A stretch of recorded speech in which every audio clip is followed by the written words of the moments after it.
Hello everyone, if you're trying to play Hytale and you keep getting this problem, the WebView2 process crashed and the application needs to be restarted, then you have come to the right place because in this video I'm going to show you how easy it is to fix this annoying problem on Hytale easily. So first off, you're going to have to uninstall the WebView2 runtime from your computer.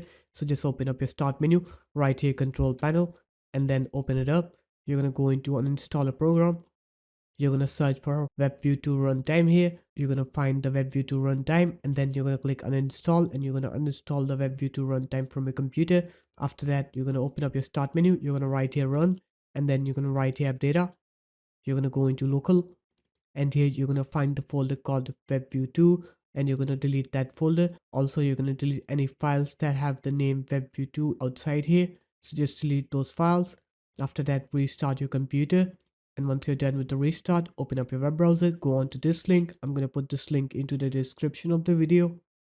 Click download on here and then download the Evergreen standalone installer. Download the x64 version. Click accept and download and then it will start downloading. Click start download and then once it's done downloading, you're going to go ahead and install it. After it's done installing, you're going to restart your computer again.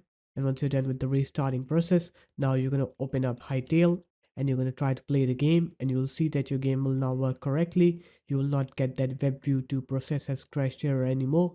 So there it is guys, that's how easy it was. If you guys found this video helpful, make sure to leave a like, comment and subscribe to the channel and I'll see you in my next video. Peace.